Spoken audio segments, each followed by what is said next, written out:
मसीह नाम में प्यार भरी जय मसीह। Hallelujah hallelujah hallelujah.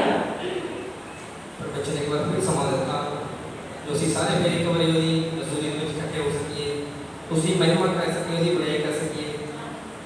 ਹੁਣ ਸਮਾਂ ਜੋ ਵਚਨ ਦਾ ਸਮਾਂ ਆ, ਹੁਣ ਅਸੀਂ ਪਰਮੇਸ਼ਰ ਦੀ ਵਚਨਾਂ ਦੇ ਵੱਲ ਧਿਆਨ ਦੇਵਾਂਗੇ।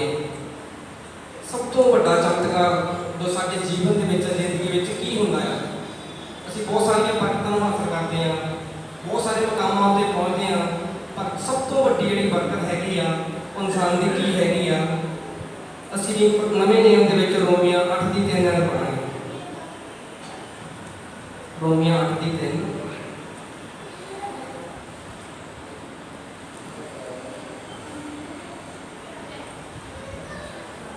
जो सरा तो ना हो सकिया, इस करके जो वो शरीर के कारण निताणी सी, परमेश्वर ने अपना पुत्र पाप के लिए पापी शरीर के रूप में भर के शरीर में ही पाप के सजा का हुक्म दिता। जो शरा तो ना हो सकिया, शरा जो परमेश्वर ने दूत के राही जो परमेश्वर दास मूसा को 10 हुक्म दिते गए सी, शरीर के करके निताणी सी। परमेश्वर ने अपने पुत्र पाप के लिए पापी शरीर के रूप में घल के शरीर में की किया, पाप के उत्ते सजा का हुक्म दिता। यीशु ने संसार में सजीव के मरण के लिए भेजने का परमेश्वर का खास मकसद सी, परमेश्वर की एक योजना सी कि शरीर में ही पाप के सजा का हुक्म देना, जो शरीर में ही सजा का पाप का हुक्म दे सके। शरा के युग में संत लोग जो नहीं कर सके, जो परमेश्वर के दास बड़े बड़े नबी वो जो काम नहीं कर सके, वो ये सी कि जो सिद्ध पवित्र जीवन नहीं बता सके, सिद्ध जीवन एक पवित्र जीवन वो धरती पर नहीं बता सके, भावें दूसरे कई काम कर सके, जिवें मुर्दियां नूं जिंदा करना, समुद्र को 2 भागां दे विच वंड देना आदि। इस तो सिद्ध होता है कि जेतू जीवन बिताउणा करामाता कारण मुर्दियां नूं जिंदा करन तो बेहतर है। हालेलुया। जेतू जीवन बिताउणा, जेतू मतलब एक जित्तिया होया इंसान हमेशा जीतदा ही जांदा, वधदा ही जांदा, अपने शरीर के उत्ते फतह पाउणा सब तो वड्डी बरकत है। जेतू जीवन बिताउणा, करामाता करना, मुर्दियां नूं जिंदा करना, होर वड्डे वड्डे काम करन तो की आ बेहतर है। सब तो वड्डा चमत्कार की आ शरीर के उत्ते की फतह पाउणा। हालेलुया। सारे बोलो हालेलुया। सब तो वड्डा चमत्कार की आ अपने शरीर के उत्ते फतह पाउणा। सब तो वड्डी हार की आ शरीर दीयां कामां लई अपने आप नूं शैतान दे हत्थ देना। सब तो वड्डी हार की इंसान दी अपने आप नूं अपने कामां लई शैतान दे हत्थ सौंप देना। अपनी शरीर की मौत के द्वारा यीशु ने पाप उत्ते सजा का हुक्म दिता। इसलिए नवे नियम के युग में असीं पवित्र जीवन बिताउण दे आज़ाद। नवे नियम में असीं की हां, प्रभु यीशु मसीह के नाल पवित्र जीवन बिताउण के लिए असीं आज़ाद कीते होए प्रभु नाल। हालेलुया। क्योंकि जीवन की आत्मा की शरा नहीं, मसीह यीशु विच मैनूं पाप अते मौत की शरा तो आज़ाद कर दिता। तद फिर भी साडे कोल कोई बहाना है जेकर असीं पवित्र जीवन बतीत नहीं करते। ये ऐत लिखी है 8:2 दे विच, रोमिया 8:2 असीं लिख लवांगे, इहनूं पढ़ांगे नहीं हुण। ये रोमिया 8:2 दे विच लिखिआ जेहड़ा तुहानूं लाइनां बोलियां हैगीआं। परमेश्वर ने सारे शरीरां नूं नाश करन लई जल पर सजा भेजी। पुराने नियम दे विच प्रभु यीशु ने परमेश्वर ने कीता सारे शरीरां नूं नाश करन लई जल पर सजा भेजी। अज वाली सजा का भी यही मकसद होगा, पर जे वो दिन घटाए ना जाते तो कोई भी शरीर बचता ना। जे प्रभु साथे रहम ना करता, तरस ना करता, तो अज असीं भी प्रभु की हजूरी में बैठे ना होंगे। इस करके प्रभु ने की किया, वो दिन घटाए ताकि असीं बच जाइए। हालेलुया। आओ असीं शरीर के विषय में कोई तरह ना करिए, अपने शरीर के लिए किसी भी तरह की कामना ना करिए, किसी भी तरह की मंशा ना रखिए अपने शरीर के लिए। अपने आप को करिए परमेश्वर के हाथ में दे दिए, पर परमेश्वर की आत्मा द्वारा शरीर से फतेह पाइए। परमेश्वर की आत्मा के द्वारा की करिए शरीर के उत्ते फतेह पाइए। जे तुसीं शरीर के अनुसार उमर कटोगे तो मरना पवेगा, जेकर तुसीं देह के नाल आत्मा के कार्यों मारोगे तो तुहानूं जीवन मिलेगा। हालेलुया। जे तुसीं शरीर के अनुसार उमर कटोगे तो तुहानूं मरना पवेगा, पर जे तुसीं आत्मा के द्वारा देह के कार्यों जो साडे शरीर नाल जिहड़ियां चीज़ां लड़दियां उन्हां नूं मारोगे तो तुहानूं की मिलेगा, जीवन मिलेगा, जिंदगी मिलेगी। हालेलुया। ये है जी कहानी पढ़ी हैगी है, ये तुहानूं 8:13 दे विच मिलेगी। जे तुसीं शरीर के द्वारा आत्मा द्वारा देह के कार्यों मारोगे तो तुसीं जीओगे। लिखना तो लिख सकते 8:13 नोट कर लो। रोमिया 8:13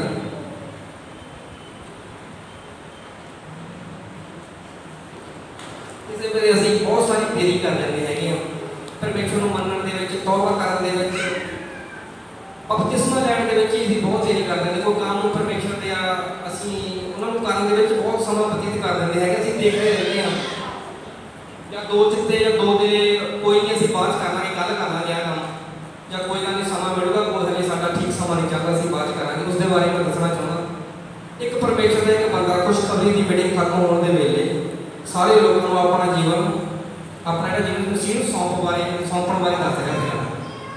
ਇੱਕ ਇਨਸਾਨ ਨੇ ਪਰਮੇਸ਼ਰ ਦੀ ਮੀਟਿੰਗ ਕੀਤੀ, ਉਹਦਾ ਜਿਹੜਾ ਦਿਲ ਸੀ ਮਨ ਕਾਇਮ ਹੋ ਗਿਆ ਪਰਮੇਸ਼ਰ ਦੇ ਬਚਨਾਂ ਨੂੰ ਸੁਣ ਕੇ। ਉਸਨੇ ਆਪਣੇ ਜੀਵਨ ਦਾ ਫੈਸਲਾ ਕੀਤਾ ਕਿ ਮੈਂ ਜਿਹੜਾ ਆਪਣਾ ਜੀਵਨ ਹੈ ਨਾ ਪਰਮੇਸ਼ਰ ਨੂੰ ਸੌਂਪ ਦੇਵਾਂਗਾ। ਬਾਕੀ ਲੋਕਾਂ ਨੂੰ ਪ੍ਰੇਰਨਾ ਦੇਣ ਲੱਗ ਗਿਆ। ਉਹ ਸਰੋਤਿਆਂ ਵਿੱਚੋਂ ਭਾਵੇਂ ਕਾਇਲ ਹੋ ਗਿਆ, ਤਾਂ ਵੀ ਉਸਨੇ ਸੋਚਿਆ ਕਿ ਆਪਣੇ ਜੀਵਨ ਮਸੀਹ ਨੂੰ ਅਗਲੇ ਦਿਨ ਦੇ ਦੇਵੇਗਾ। ਉਹ ਸੋਚਿਆ ਕਿ ਮੈਂ ਅੱਜ ਨਹੀਂ, ਕੱਲ੍ਹ ਨੂੰ ਆਪਣਾ ਤੌਬਾ ਕਰੂੰਗਾ, ਕੱਲ੍ਹ ਨੂੰ ਆਪਣਾ ਜੀਵਨ ਪਰਮੇਸ਼ਰ ਨੂੰ ਦਊਂਗਾ। ਕਿਉਂਕਿ ਉਸਨੇ ਜੋ ਮਾਸਟਰ ਜੀ ਦਾ ਵਚਨ ਸੁਣਿਆ ਸੀਗਾ, ਉਸਦੀਆਂ ਮੀਟਿੰਗਾਂ ਹੋਰ ਵੀ ਬਹੁਤ ਸਾਰੀਆਂ ਸੀਗੀਆਂ।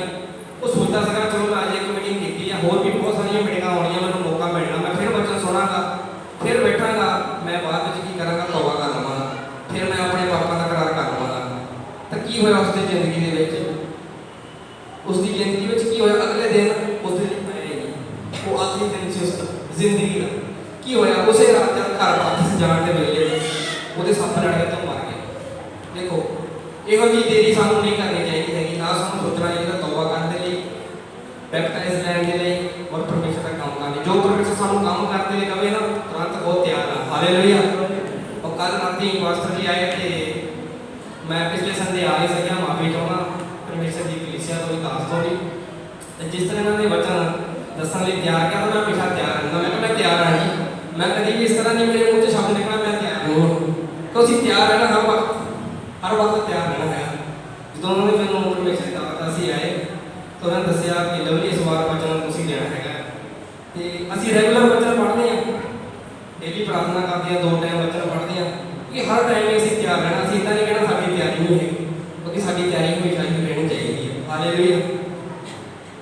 ਕਈ ਲੋਕ ਮਸੀਹ ਨੂੰ ਆਪਣਾ ਜੀਵਨ ਸਮਰਪਣ ਕਰਨ ਦੇ ਲਈ ਪਾਣੀ ਦਾ ਬਪਤਿਸਮਾ ਲੈਣਾ, ਪਰਮੇਸ਼ਰ ਦੀ ਸੇਵਾ ਕਰਨਾ ਆਦਿ ਲਈ ਚੰਗਾ ਇਰਾਦਾ ਰੱਖਦੇ ਆ, ਮਨ ਰੱਖਦੇ ਆ। ਪਰ ਦੇਰ ਦੀ ਆਤਮਾ, ਦੇਰ ਕਰਨ ਵਾਲੀ ਆਤਮਾ ਕੀ ਕਰਦੀ ਨਾ, ਸਾਰੇ ਚੰਗੇ ਇਰਾਦਿਆਂ ਨੂੰ ਨਸ਼ਟ ਕਰ ਦਿੰਦੀ ਹੈ। ਇਹ ਆਤਮਾ ਉਹਨਾਂ ਨੂੰ ਰੋਕ ਲੈਂਦੀ ਹੈ ਕੰਮ ਕਰਨ ਤੋਂ, ਕਿ ਤੌਬਾ ਟਾਈਮ ਸਿਰ ਨਹੀਂ ਕਰਨੀ, ਪਰਮੇਸ਼ਰ ਦੀ ਸੇਵਾ ਕਰਨ ਲਈ ਉਹਨਾਂ ਨੂੰ ਸੇਵਾ ਵਿੱਚ ਦੇਰੀ, ਬੈਪਟਾਈਜ਼ ਲੈਣ ਦੇ ਵਿੱਚ ਦੇਰੀ, ਚੰਗੇ ਇਰਾਦਿਆਂ ਨੂੰ ਕੀ ਕਰਦੀ ਹੈ, ਖਤਮ ਕਰ ਦਿੰਦੀ ਆ। ਉਹ ਕਹਿੰਦੇ ਹਨ ਕਿ ਅਨੁਕੂਲ ਸਮਾਂ ਆਉਣ 'ਤੇ, ਸਹੀ ਸਮਾਂ ਆਉਣ ਦੇ ਉੱਤੇ ਬਾਅਦ ਵਿੱਚ ਇਹ ਕਰ ਲਵਾਂਗੇ। ਉਹ ਲੋਕ ਇੱਦਾਂ ਸੋਚਦੇ ਆ ਕੀ ਕਰਾਂਗੇ ਅਸੀਂ, ਇਹ ਕੰਮ ਬਾਅਦ ਵਿੱਚ ਕਰ ਲਵਾਂਗੇ, ਭਾਵੇਂ ਫੈਲਿਕਸ ਹਾਕਮ। ਅਸੀਂ ਨਵੇਂ ਨਿਯਮ ਦੇ ਵਿੱਚ ਪੜ੍ਹਦੇ ਹਾਂ, ਜਦੋਂ ਪੌਲਸ ਨੂੰ ਕੈਦ ਕੀਤਾ ਗਿਆ ਸੀ, ਫੈਲਿਕਸ ਹਾਕਮ ਨੇ ਪੌਲਸ ਦਾ ਪ੍ਰਚਾਰ ਤੋਂ ਕੇ ਭੈ ਕਰਦਾ, ਉਸ ਦੀ ਪ੍ਰਤੀਤ ਵੀ ਕੀਤੀ, ਉਹਦਾ ਮਨ ਕਾਇਲ ਵੀ ਹੋ ਗਿਆ। ਤਾਂ ਵੀ ਉਸਨੇ ਪੌਲਸ ਨੂੰ ਕੀ ਕਿਹਾ, ਫਿਰ ਮੈਂ ਬਿੱਲ ਪਾ ਕੇ ਤੈਨੂੰ ਬੁਲਾ ਲਵਾਂਗਾ। ਪਰ ਉਸਨੂੰ ਕੀ ਆ, ਦੁਬਾਰਾ ਵਚਨ ਨਹੀਂ ਸੁਣਿਆ ਪਰਮੇਸ਼ਰ ਦਾ। ਗੱਲਾਂ ਸੁਣੀਆਂ, ਭੈ ਵੀ ਖਾਧਾ, ਡਰ ਵੀ ਮੰਨਿਆ, ਪਰ ਕੀ ਹੋ ਗਿਆ, ਭੈ ਨਹੀਂ ਖਾਧਾ, ਮੁੜਿਆ ਗਿਆ, ਪਛਤਾਵਾ ਨਹੀਂ ਕੀਤਾ ਗਿਆ। ਇਸ ਕਰਕੇ ਉਹ ਵੀ ਪਰਮੇਸ਼ਰ ਦੇ ਵਚਨ ਤੋਂ ਰਹਿ ਗਏ। ਹਾਲੇਲੂਇਆ। ਇਹ ਅਸੀਂ ਪੜ੍ਹਾਂਗੇ ਰਸੂਲਾਂ ਦੀ ਕਿਤਾਬ 24:25 ਹੈ।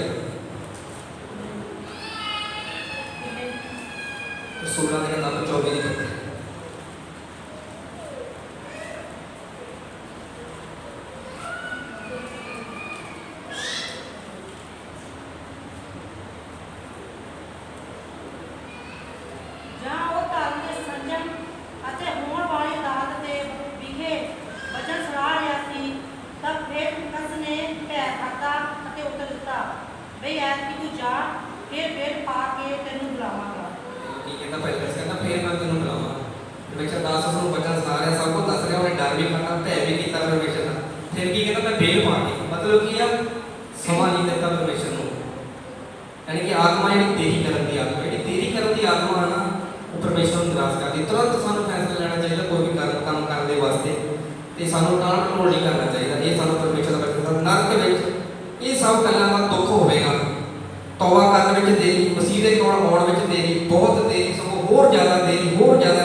ਕਿਤੇ ਤੁਹਾਡੀ ਆਲਸੀ ਆਤਮਾ ਤੁਹਾਡੀ ਸਦੀਕਤਾ ਨੂੰ ਨਾਸ਼ ਨਾ ਕਰ ਦੇਵੇ।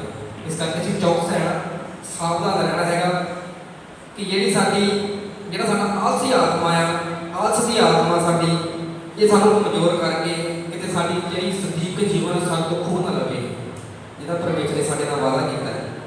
ਜੇਕਰ ਪਰਮੇਸ਼ਰ ਚਾਹੁੰਦਾ ਹੈ ਕਿ ਤੁਸੀਂ ਅੱਜ ਹੀ ਕੁਝ ਕਰੋ, ਵੱਡੇ ਆਨੰਦ ਵਾਲੀ ਗੱਲ ਸੀ, ਪਰੰਤੂ ਅਫਸੋਸ ਆਦਮੀ ਆਪਣੇ ਕੰਮਾਂ ਦੇ ਪ੍ਰਤੀ ਸਾਵਧਾਨ ਨਹੀਂ ਸੀ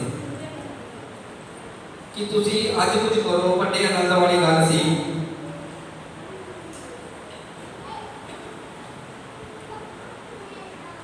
ਕਿ ਤੁਸੀਂ ਅੱਜ ਕੁਝ ਕਰੋ ਤਾਂ ਇਸ ਗੱਲ ਨੂੰ ਕੱਲ੍ਹ ਦੇ ਨਾ ਟਾਲ ਦਿਓ। ਜੇ ਤੁਹਾਨੂੰ ਪਰਮੇਸ਼ਰ ਅੱਜ ਕਿਸੇ ਕੰਮ ਦੇ ਲਈ ਕਹਿ ਰਿਹਾ ਨਾ, ਉਸ ਨੂੰ ਕੱਲ੍ਹ ਦੇ ਉੱਤੇ ਨਾ ਸੱਦੋ। ਜੇਕਰ ਪਰਮੇਸ਼ਰ ਤੁਹਾਨੂੰ ਸੇਵਾ ਕਰਨ ਲਈ ਬੁਲਾਉਂਦਾ ਹੈ ਤਾਂ ਹੁਣੇ ਉਸ ਦੀ ਬੁਲਾਹਟ ਦੀ ਆਗਿਆ ਨੂੰ ਮੰਨੋ। ਪਰਮੇਸ਼ਰ ਉਹਦੀ ਆਗਿਆ ਨੂੰ ਮੰਨ ਲਓ, ਉਸ ਨੂੰ ਟਾਲ ਮਟੋਲ ਨਾ ਕਰੋ। ਇਸ ਕਰਕੇ ਅਸੀਂ ਦੇਰ ਨਹੀਂ ਕਰਨੀ ਕਿਸੇ ਕੰਮ ਦੇ ਵਿੱਚ ਵੀ। ਜੋ ਪਰਮੇਸ਼ਰ ਸਾਨੂੰ ਕੰਮ ਕਰਨ ਦੇ ਲਈ ਕਹਿ ਰਿਹਾ ਤੇ ਸਾਨੂੰ ਹਮੇਸ਼ਾ ਕਹਿਣਾ ਚਾਹੀਦਾ, ਪ੍ਰਭੂ ਮੈਂ ਹਾਜ਼ਰ ਹਾਂ, ਮੈਂ ਖੜਾ ਤੇਰੇ ਕੰਮ ਕਰਨ ਦੇ ਲਈ, ਤੇਰੀ ਮਰਜ਼ੀ ਮੇਰੇ ਜੀਵਨ ਵਿੱਚ ਪੂਰੀ ਹੋਵੇ। ਜੋ ਤੂੰ ਮੇਰੀ ਟੋਡੀ ਲਗਾਏਗਾ ਮੈਂ ਉਸਨੂੰ ਸਹੀ ਤਰੀਕੇ ਦੇ ਇਮਾਨਦਾਰੀ ਦੇ ਨਾਲ ਕਰ ਸਕਾਂ। ਔਰ ਸਮਰਪਣ ਜਿਹੜਾ ਸਾਡਾ ਪਰਮੇਸ਼ਰ ਦੇ ਅੱਗੇ ਸਮਰਪਣ ਹੋਣਾ ਚਾਹੀਦਾ ਹੈ, ਸ਼ੈਤਾਨ ਦੇ ਅੱਗੇ ਬਿਲਕੁਲ ਵੀ ਸਾਡਾ ਸਮਰਪਣ ਨਹੀਂ ਹੋਣਾ ਚਾਹੀਦਾ। ਜਦ ਅਸੀਂ ਆਪਣਾ ਜੀਵਨ ਮਸੀਹ ਵਿੱਚ ਸ਼ੁਰੂ ਕਰਦੇ ਹਾਂ ਤਾਂ ਸਾਨੂੰ ਬਿਨਾਂ ਕਿਸੇ ਸਮੱਸਿਆ ਦੇ ਸ਼ਾਂਤੀ ਨਾਲ ਭਰਪੂਰ ਲੱਗਦਾ ਹੈ। ਬਹੁਤ ਸਾਰੀਆਂ ਸਾਡੀ ਜ਼ਿੰਦਗੀ ਵਿੱਚ ਬਰਕਤਾਂ ਆਉਂਦੀਆਂ, ਬਹੁਤ ਸਾਰੀਆਂ ਆਸ਼ਾ ਆਉਂਦੀਆਂ, ਬਹੁਤ ਸਾਰੀਆਂ ਖੁਸ਼ੀਆਂ ਆਉਂਦੀਆਂ। ਸਾਨੂੰ ਲੱਗਦਾ ਮਸੀਹ ਦੇ ਵਿੱਚ ਪਹਿਲਾਂ ਦੀ ਜ਼ਿੰਦਗੀ ਨਾਲ ਜਿਹੜੀ ਹੁਣ ਦੀ ਜ਼ਿੰਦਗੀ ਹੈ ਬਹੁਤ ਵਧੀਆ ਹੈ, ਕਿਉਂਕਿ ਪਰਮੇਸ਼ਰ ਸਾਨੂੰ ਬਰਕਤ ਦੇ ਰਿਹਾ, ਬਲੈਸ ਕਰ ਰਿਹਾ। ਪਰ ਜਿਵੇਂ ਜਿਵੇਂ ਅਸੀਂ ਅੱਗੇ ਵਧਦੇ ਜਾਂਦੇ ਹਾਂ ਪ੍ਰਭੂ ਦੇ ਵਿੱਚ, ਪਰਮੇਸ਼ਰ ਦੇ ਵਿੱਚ ਸਿਆਣੇ ਹੁੰਦੇ ਜਾਂਦੇ ਹਾਂ, ਪ੍ਰਭੂ ਦੇ ਵਿੱਚ ਅੱਗੇ ਵਧਦੇ ਜਾਂਦੇ, ਉਹਦੀ ਬੁੱਧ ਦੇ ਵਿੱਚ, ਉਹਦੀ ਅਕਲ ਦੇ ਵਿੱਚ, ਤਾਂ ਅਸੀਂ ਆਪਣੇ ਆਪ ਨੂੰ ਅਜ਼ਮਾਇਸ਼ਾਂ ਪਰਤਾਵਿਆਂ ਦਾ ਸਾਹਮਣਾ ਕਰਦੇ ਅਤੇ ਉਹਨਾਂ ਦਾ ਵਿਰੋਧ ਕਰਦੇ ਹੋਏ ਪਾਏ ਜਾਂਦੇ ਹਾਂ ਕਿ ਸਾਡੀ ਜ਼ਿੰਦਗੀ ਵਿੱਚ ਦੁੱਖ ਵੀ ਆਉਂਦੇ ਆ, ਮੁਸੀਬਤਾਂ ਵੀ ਆਉਂਦੀਆਂ ਹੈਗੀਆਂ, ਪਰੇਸ਼ਾਨੀਆਂ ਵੀ ਆਉਂਦੀਆਂ, ਤਾਂ ਅਸੀਂ ਉਹਨਾਂ ਦਾ ਕੀ ਆ ਵਿਰੋਧ ਕਰਦੇ ਪਾਏ ਜਾਂਦੇ ਹਾਂ। ਜੇਕਰ ਕੁਝ ਲੜਾਈਆਂ ਵਿੱਚ ਹਾਰ ਜਾਂਦੇ ਹਾਂ, ਕੁਝ ਲੜਾਈਆਂ ਹੁੰਦੀਆਂ ਅਸੀਂ ਜਿੱਤਦੀਆਂ, ਕੁਝ ਲੜਾਈਆਂ ਉਹਨਾਂ ਵਿੱਚ ਅਸੀਂ ਹਾਰ ਜਾਂਦੇ ਹਾਂ, ਤਾਂ ਉਹ ਛੱਡ ਦੇਣ ਦੀ ਸੋਚਣ ਲੱਗ ਪੈਂਦੇ ਹਾਂ ਕਿ ਹੁਣ ਪ੍ਰਭੂ ਛੱਡ ਦਈਏ, ਹੁਣ ਪਿੱਛੇ ਮੁੜ ਜਾਈਏ, ਪ੍ਰਭੂ ਸਾਡਾ ਸਾਥ ਨਹੀਂ ਦੇ ਰਿਹਾ ਹੈਗਾ। ਕੀ ਸੋਚਦੇ ਹਾਂ ਅਸੀਂ, ਹੁਣ ਪਿੱਛੇ ਨੂੰ ਮੁੜ ਜਾਈਏ। ਸਰੀਰਕ ਪਾਪ ਭਰੇ ਵਿਚਾਰ ਮਨ ਵਿੱਚ ਆਉਣ ਲੱਗ ਜਾਂਦੇ ਆ, ਅਲੱਗ-ਅਲੱਗ ਤਰ੍ਹਾਂ ਦੀ ਸੋਚਾਂ ਮਨ ਵਿੱਚ ਆਉਣ ਲੱਗ ਜਾਂਦੀਆਂ ਤੇ ਸ਼ੈਤਾਨ ਸਾਡੇ ਤੇ ਕੀ ਕਰਦਾ ਕਿ ਹਾਵੀ ਹੋਣਾ ਸ਼ੁਰੂ ਹੋ ਜਾਂਦਾ, ਬਹੁਤ ਜ਼ਿਆਦਾ ਹਾਵੀ ਹੋਣ ਲੱਗ ਪੈਂਦਾ ਤੇ ਹੁਣ ਹਟ ਜਾ ਪ੍ਰਭੂ ਦੇ ਗੁਣੋਂ ਕੀ ਮੈਨੂੰ ਮਿਲਿਆ, ਤੇਰਾ ਕੰਮ ਤਾਂ ਹੋਇਆ ਨਹੀਂ ਕੋਈ, ਤੈਨੂੰ ਫਾਇਦਾ ਕੀ ਹੋਇਆ, ਨਹੀਂ ਕਹਿੰਦਾ ਤੂੰ ਚਾਹਤਾ ਸੀਗਾ, ਉਹ ਮੇਰੇ ਮਾਰਦਾ ਸਾਨੂੰ। ਪਰ ਅਸੀਂ ਕੀ ਕਰਨਾ, ਹੋਰ ਮਜ਼ਬੂਤ ਵਿੱਚ ਹੋਣਾ। ਪਰ ਜੇਕਰ ਅਸੀਂ ਇਸ ਤਰ੍ਹਾਂ ਨਹੀਂ ਕਰਦੇ, ਸ਼ੈਤਾਨ ਸਾਡੇ ਤੇ ਕੀ ਕਰੇਗਾ, ਨਹੀਂ ਡਾਂਟਾਂਗੇ, ਪ੍ਰਾਰਥਨਾ ਕਰਾਂਗੇ, ਨਹੀਂ ਦੁਆ ਪ੍ਰਾਰਥਨਾ ਕਰਾਂਗੇ, ਸਾਡੇ ਸਰੀਰ ਉੱਤੇ ਸ਼ੈਤਾਨ ਹੈਵੀ ਹੋ ਜਾਊਗਾ। ਹੈਵੀ ਮਤਲਬ ਹੋਰ ਜ਼ਿਆਦਾ ਤਕੜਾ ਹੋ ਜਾਊਗਾ ਪਰਵਲ ਸਾਡੇ ਉੱਤੇ। ਇਸ ਤਰ੍ਹਾਂ ਦੇ ਲੋਕ ਮੰਦਭਾਗਾ ਜੀਵਨ ਬਤੀਤ ਕਰਦੇ ਆ। ਮੰਦਭਾਗਾ ਮਤਲਬ ਕਿ ਜ਼ਿੰਦਗੀ ਵਿੱਚ ਦੁਆ ਨਹੀਂ, ਪ੍ਰਾਰਥਨਾ ਨਹੀਂ, ਖਾਲੀ ਜੀਵਨ ਅਤੇ ਦੂਸਰਿਆਂ ਨੂੰ ਵੀ ਦੁਖੀ ਕਰਦੇ ਆ। ਪਾਸਟਰ ਜੀ ਸਾਡੇ ਲਈ ਪ੍ਰਾਰਥਨਾ ਕਰੋ ਜੀ, ਸਾਡਾ ਕੰਮ ਨਹੀਂ ਹੁੰਦਾ, ਪਾਸਟਰ ਜੀ ਇੱਦਾਂ ਕਰੋ ਜੀ, ਇੱਦਾਂ ਹੋ ਜੇ, ਉਹ ਆਪ ਨਹੀਂ ਕੋਈ ਪ੍ਰਾਰਥਨਾ ਕਰਕੇ ਦੂਜਿਆਂ ਦੇ ਵੀ ਕੀ ਬਣਨਗੇ, ਇੱਕ ਬੋਝ ਬਣ ਜਾਂਦੇ ਹੈਗੇ ਆ। ਇਸ ਕਰਕੇ ਸਾਨੂੰ ਕੀ ਕਰਨਾ ਚਾਹੀਦਾ, ਹਰ ਟਾਈਮ ਪਰਮੇਸ਼ਰ ਦੀ ਮਹਿਮਾ ਲਈ, ਪ੍ਰਾਰਥਨਾ ਲਈ, ਉਹਦੀ ਮਹਿਮਾ ਲਈ ਸਮਾਂ ਕੱਢਣਾ ਚਾਹੀਦਾ। ਸ਼ੈਤਾਨ ਇੱਕ ਚੋਰ ਆ, ਸ਼ੈਤਾਨ ਕੀ ਹਮੇਸ਼ਾ ਚਲਾਉਣ ਵਾਸਤੇ ਆਉਂਦਾ। ਅਸੀਂ ਯਹੋਨਾ 10:10 ਹੈ ਪੜਾਂਗੇ ਭੈਣ ਜੀ, ਉਹਦੇ ਵਿੱਚ ਕੱਢਿਓ ਯਹੋਨਾ ਦੀ 10:10। ਸ਼ੈਤਾਨ ਕੀ ਇੱਕ ਚੋਰ ਹੈ, उसकी योजना की चोरी करना, चुराना, जो कुछ परमेश्वर ਤੁਹਾਨੂੰ ਦਿੱਤਾ ਤੁਹਾਡੇ ਕੋਲ ਚੁਰਾ ਕੇ ਲੈ ਕੇ ਆਣਾ, ਖੋਲਣਾ ਤੁਹਾਡੇ ਕੋਲ। ਚੋਰ ਨਹੀਂ ਆਉਂਦਾ ਪਰ ਇਸ ਲਈ ਜੋ ਚੁਰਾਵੇ ਔਰ ਵੱਡੇ ਅਤੇ ਨਾਸ਼ ਕਰੇ। ਮੈਂ ਇਸ ਲਈ ਆਇਆ ਵੇ ਉਹਨਾਂ ਨੂੰ ਜੀਵਨ ਮਿਲੇ, ਸਭ ਚੋਖਾ ਮਿਲੇ। ਹਾਲੇਲੂਇਆ। ਸ਼ੈਤਾਨ ਦਾ ਚਲਾਉਣ ਦੇ ਲਈ ਵੱਡੇ, ਪਰ ਪਰਮੇਸ਼ਰ ਇਸ ਕਰਕੇ ਆਇਆ ਸਾਨੂੰ ਜੀਵਨ ਮਿਲੇ, ਚੰਗਾ ਮਿਲੇ, ਚੋਖਾ ਜੀਵਨ ਮਿਲੇ। ਸ਼ੈਤਾਨ ਕੀ ਇੱਕ ਚੋਰ ਹੈ, ਉਸ ਦੀ ਯੋਜਨਾ ਕੀ ਹੈ ਚੋਰੀ ਕਰਨਾ, ਚੁਰਾ ਕੇ ਲੈ ਕੇ ਆਉਣਾ, ਵੱਢਣਾ ਅਤੇ ਨਾਸ਼ ਕਰਨਾ ਉਸ ਦੀ ਯੋਜਨਾ ਹੈ। ਉਹ ਇਨਸਾਨ ਦੀ ਸ਼ਾਂਤੀ ਅਤੇ ਆਨੰਦ ਦੀ ਚੋਰੀ ਕਰਨਾ ਚਾਹੁੰਦਾ। ਜੋ ਸਾਡੇ ਕੋਲ ਸੁੱਖ ਆ, ਚੈਨ ਆ, ਸ਼ਾਂਤੀ ਆ, ਜੋ ਪਰਮੇਸ਼ਰ ਦੀ ਬਰਕਤ ਆ, ਉਹ ਬਰਦਾਸ਼ਤ ਕਰਦਾ ਹੈਗਾ। ਦੇਖੋ ਉਹ ਕਹਿੰਦਾ ਮੈਂ ਕਿਸੇ ਨਾ ਕਿਸੇ ਇਸ ਕੋਲੋਂ ਕੀ ਆ ਆਨੰਦ, ਇਹਦੀ ਸ਼ਾਂਤੀ, ਇਹਦੀ ਖੁਸ਼ੀ ਨੂੰ ਲੈ। ਅਸੀਂ ਕੀ ਕਰਨਾ ਹੈ, ਉਹ ਉਸ ਦੇ ਸਰੀਰ ਨੂੰ ਵੱਢਣਾ ਤੇ ਮਾਰਨਾ ਤੇ ਉਸ ਦੇ ਜੀਵਨ ਨੂੰ ਇੱਥੋਂ ਤੱਕ ਕਿ ਉਸ ਦੇ ਆਤਮਿਕ ਜੀਵਨ ਨੂੰ ਵੀ ਨਸ਼ਟ ਕਰ ਦੇਣਾ ਚਾਹੁੰਦਾ। ਸਾਡਾ ਆਤਮਿਕ ਪਰਮੇਸ਼ਰ ਦੇ ਨਾਲ ਜਿਹੜਾ ਨਾਤਾ ਹੈ, ਇਸ ਨੂੰ ਵੀ ਖਤਮ ਕਰਨਾ ਚਾਹੁੰਦਾ। ਸਾਨੂੰ ਕੀ ਕਰਨਾ ਚਾਹੀਦਾ, ਪਰਮੇਸ਼ਰ ਦੇ ਨਾਲ ਆਪਣੇ ਨਾਤੇ ਨੂੰ ਹੋਰ ਵੀ ਮਜ਼ਬੂਤ ਕਰਨਾ ਚਾਹੀਦਾ। ਪਰਮੇਸ਼ਰ ਨੇ ਮਨੁੱਖ ਦੇ ਬਾਰੇ ਜਿਹੜੀ ਯੋਜਨਾ ਬਣਾਈ ਸੀ, ਉਸ ਤੋਂ ਮਨੁੱਖ ਨੂੰ ਵੰਚਿਤ ਕਰਨਾ ਚਾਹੁੰਦਾ ਸੀਗਾ। ਜੋ ਪਰਮੇਸ਼ਰ ਨੇ ਆਦਮ ਦੇ ਲਈ ਯੋਜਨਾ ਬਣਾਈ ਸੀ, ਔਰਤ ਨੂੰ ਪਰਮੇਸ਼ਰ ਨੇ ਬਣਾਇਆ, ਉਹਨਾਂ ਨੂੰ ਕੀ ਕੀਤਾ, ਉਹਨਾਂ ਨੂੰ ਉਸਨੇ ਅਲੱਗ-ਅਲੱਗ ਕਰ ਦਿੱਤਾ। ਮਤਲਬ ਕੀ ਆ, ਇਹ ਪਰਮੇਸ਼ਰ ਦੇ ਸਹੀ ਤਰੀਕੇ ਦੇ ਨਾਲ ਉਹਦੀ ਬਰਕਤ ਦਾ ਆਨੰਦ ਨਾ ਲੈ ਸਕਣ। ਮਤਲਬ ਕਿ ਉਹ ਅਲੱਗ ਕਰਨਾ, ਨਾਸ਼ ਕਰਨਾ। ਸ਼ੈਤਾਨ ਇਸ ਕਰਕੇ ਆਇਆ, ਵੱਡੇ ਚੋਰੀ ਕਰਨ ਵਾਸਤੇ ਆਇਆ, ਚਰਾਉਣ ਵਾਸਤੇ ਆਇਆ, ਨਾਸ਼ ਕਰਨ ਵਾਸਤੇ ਆਇਆ। ਸ਼ੈਤਾਨ ਦਾ ਕੰਮ ਇਹ ਹੈ ਕੀ ਆ, ਸਾਡੀ ਆਨੰਦ, ਸਾਡੀ ਖੁਸ਼ੀ, ਸਾਡੀ ਸ਼ਾਂਤੀ ਨੂੰ ਸਾਡੇ ਕੋਲ ਖੋਣਾ। ਇਸ ਕਰਕੇ ਸਾਨੂੰ ਕੀ ਕਰਨਾ ਚਾਹੀਦਾ? ਸੰਤ ਪੌਲੁਸ ਨੂੰ ਬਿਆਨ ਕਰਦੇ ਹਨ ਵਚਨ ਦੇ ਰਾਹੀਂ। ਸ਼ੈਤਾਨ ਦੀ ਇੱਕ ਯੋਜਨਾ ਜਿਹੜੀ ਸੀ, ਸੰਤ ਪੌਲੁਸ ਦੇ ਵਿਰੁੱਧ ਵੀ ਸੀਗੀ। ਸਾਰਿਆਂ ਨੂੰ ਪਤਾ ਸੀਗਾ ਕਿ ਉਹ ਪਰਮੇਸ਼ਰ ਦੇ ਲੋਕਾਂ ਨੂੰ ਕਿੱਦਾਂ ਕੁੱਟਦਾ ਮਾਰਦਾ ਸੀਗਾ, ਕੈਦਾਂ ਦੇ ਵਿੱਚ ਪਵਾ ਦਿੰਦਾ ਸੀਗਾ ਤੇ ਕਿਸੇ ਦੇ ਉੱਤੇ ਰਹਿਮ ਨਹੀਂ ਕਰਦਾ ਸੀਗਾ। ਜੇਲ੍ਹਾਂ ਤੱਕ ਵੀ ਉਹਨੇ ਲੋਕਾਂ ਨੂੰ ਪਹੁੰਚਾ ਦਿੱਤਾ। ਪਰ ਕੀ ਕੀਤਾ? ਪਰ ਉਹਨੇ ਉਸ ਨੂੰ ਚੁਣ ਲਿਆ। ਸੰਤ ਪੌਲੁਸ ਬਾਰੇ ਵੀ ਸ਼ੈਤਾਨ ਦੀ ਇੱਕ ਯੋਜਨਾ ਸੀ, ਇਹ ਉਸ ਨੂੰ ਨਸ਼ਟ ਕਰਨ ਦੀ ਸੀ। ਜਿਹਨੂੰ ਸੰਤ ਪੌਲੁਸ ਨੂੰ ਉਸੇ ਯੋਜਨਾ ਦੇ ਅਨੁਸਾਰ ਉਹ ਮਸੀਹੀ ਲੋਕਾਂ ਨੂੰ ਨਾਸ਼ ਕਰਨ ਦੇ ਲਈ ਦਮਸ਼ਕ ਨੂੰ ਜਾ ਰਿਹਾ ਸੀਗਾ। ਪਰ ਪਰਮੇਸ਼ਰ ਦਾ ਧੰਨਵਾਦ ਹੋਵੇ, ਪਰਮੇਸ਼ਰ ਨੇ ਉਸ ਨੂੰ ਰਸਤੇ ਵਿੱਚ ਹੀ ਫੜ ਲਿਆ। ਸੰਤ ਪੌਲੁਸ ਨੂੰ ਕੀ ਕੀਤਾ? ਜਾ ਰਿਹਾ ਸੀ ਤੇ ਰਸਤੇ ਵਿੱਚ ਹੀ ਫੜ ਲਿਆ ਅਤੇ ਆਪਣੀ ਯੋਜਨਾ ਉਸ ਉੱਤੇ ਪ੍ਰਗਟ ਕੀਤੀ। ਇਹਦੇ ਉੱਤੇ ਸੰਤ ਪੌਲੁਸ ਦੇ ਉੱਤੇ ਆਪਣੀ ਯੋਜਨਾ ਨੂੰ ਪ੍ਰਭੂ ਯਿਸੂ ਮਸੀਹ ਨੇ ਪ੍ਰਗਟ ਕੀਤਾ। ਤਦ ਪੌਲੁਸ ਨੇ ਵਹਿਮਾਂ ਉੱਤੇ ਹਰ ਇੱਕ ਉੱਚੀ ਗੱਲ ਨੂੰ ਜਿਹੜੀ ਪਰਮੇਸ਼ਰ ਦੇ ਗਿਆਨ ਦੇ ਵਿਰੁੱਧ ਸਿਰ ਚੁੱਕਦੀ ਹੈ, ਢਾਉਣਾ ਸ਼ੁਰੂ ਕਰ ਦਿੱਤਾ। ਹਰ ਇੱਕ ਖਿਆਲ ਨੂੰ ਬੰਧਨ ਵਿੱਚ ਲਿਆਂਦਾ ਤੇ ਮਸੀਹ ਦਾ ਆਗਿਆਕਾਰ ਹੋ ਗਿਆ। ਇਹ ਅਸੀਂ ਨੋਟ ਕਰ ਲਵਾਂਗੇ। ਦੂਜਾ ਕ੍ਰਾਂਤੀਆਂ 10 ਦੀ 5 ਹੈ। ਪੜ੍ਹ ਵੀ ਸਕਦੇ ਹਾਂ, ਭੈਣ ਭਾਈ ਕਿਸੇ ਨੂੰ ਪੜਿਆ ਵੀ ਦੂਜਾ ਕ੍ਰਾਂਤੀਆਂ 10 ਦੀ 5 ਹੈ ਤਾਂ ਪੜ੍ਹ ਦਿਓ।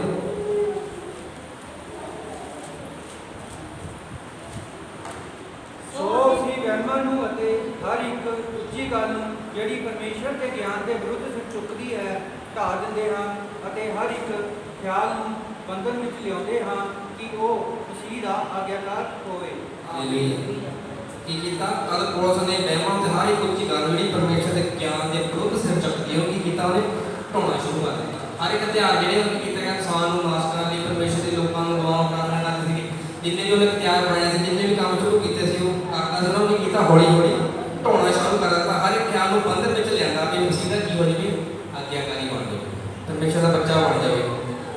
ਇਹ ਕੋਈ ਹੈਰਾਨੀ ਦੀ ਗੱਲ ਨਹੀਂ ਹੈ ਕਿ ਪੌਲੁਸ ਦੇ ਬਾਰੇ ਪਰਮੇਸ਼ਰ ਦੀ ਇੱਕ ਯੋਜਨਾ ਜਿਹੜੀ ਪਾਤਰ ਹੋਈ ਹੈ, ਯਾਨੀ ਕਿ ਜਿਹੜੀ ਯੋਜਨਾ ਪਰਮੇਸ਼ਰ ਨੇ ਉਸ ਦੇ ਬਾਰੇ ਸੋਚੀ ਸੀ ਉਹ ਕਾਮਯਾਬ ਹੋਈ। ਠੀਕ ਹੈ ਜੀ। ਬਹੁਤ ਸਾਰੇ ਪਰਮੇਸ਼ਰ ਦੇ ਨਬੀ ਸੀਗੇ, ਸੰਤ ਸੀਗੇ, ਦਾਸ ਸੀਗੇ, ਯੋਧੇ ਸੀ ਪ੍ਰਭੂ ਦੇ, ਜਿਨ੍ਹਾਂ ਨੇ ਮਤਲਬ ਇੱਕ ਅੱਛੀ ਪਦਵੀ ਪਾਈ ਸੀਗੀ, ਪਰਮੇਸ਼ਰ ਦੀ ਸੇਵਾ ਕਰਨਾ ਚਾਹੁੰਦੇ ਸੀਗੇ ਪਰ ਕਰ ਨਹੀਂ ਸਕੇ। ਇਸ ਕਰਕੇ ਮੈਂ ਉਹਨਾਂ ਦੇ ਨਾਮ ਪੈਣਾ ਤੋਂ ਪਾਈ ਬੋਲੂੰਗਾ। ਅਸੀਂ ਸਮਸੋਨ ਦੇ ਬਾਰੇ ਪੜ੍ਹਿਆ ਹੈਗਾ, ਬਹੁਤ ਵੱਡਾ ਯੋਧਾ ਸੀ ਪਰਮੇਸ਼ਰ ਦਾ ਸਮਸੋਨ। ਅਸੀਂ ਰਾਜਾ ਸਾਊਲ ਦੇ ਬਾਰੇ ਪੜ੍ਹਦੇ ਹਾਂ, ਉਸ ਦੇ ਬਾਰੇ ਅਸੀਂ ਜਾਣਦੇ ਹਾਂ। ਬਹੁਤ ਪਰਮੇਸ਼ਰ ਨੇ ਉਸ ਨੂੰ ਇਜ਼ਰਾਈਲ ਦੇ ਉੱਤੇ ਰਾਜਾ ਥਾਪਿਆ ਸੀਗਾ ਆਪਣੇ ਸਮੂਏਲ ਨਬੀ ਦੇ ਦੁਆਰਾ। ਹੋਰ ਵੀ ਪਰਮੇਸ਼ਰ ਦੇ ਬਹੁਤ ਸਾਰੇ ਲੋਕ ਮਹਾਨ ਲੋਕ ਚੁਣੇ ਗਏ ਸੀਗੇ ਤੇ ਸ਼ੈਤਾਨ ਨੇ ਕੀਤਾ ਉਹਨਾਂ ਲੋਕਾਂ ਦੇ ਜੀਵਨ ਵੱਲ ਧਿਆਨ ਰੱਖਿਆ। ਅਸੀਂ ਦੇਖਦੇ ਹਾਂ ਕਿ ਸ਼ੈਤਾਨ ਨੇ ਕਿਸ ਤਰ੍ਹਾਂ ਉਹਨਾਂ ਦੇ ਜੀਵਨ ਦੀ ਸੇਵਾ ਨੂੰ ਨਸ਼ਟ ਕਰਨ ਦਾ ਬੰਦੋਬਸਤ ਕੀਤਾ। ਸ਼ੈਤਾਨ ਨੇ ਕੀਤਾ ਉਹਨਾਂ ਦੀ ਜ਼ਿੰਦਗੀ ਨੂੰ, ਉਹਨਾਂ ਦੀ ਸੇਵਾ ਨੂੰ, ਉਹਨਾਂ ਦੇ ਜੀਵਨ ਨੂੰ ਕੀ ਕੀਤਾ? ਨਾਸ਼ ਕਰਨ ਦਾ ਬੰਦੋਬਸਤ। ਇਸ ਕਰਕੇ ਸਾਨੂੰ ਕੀ ਆ?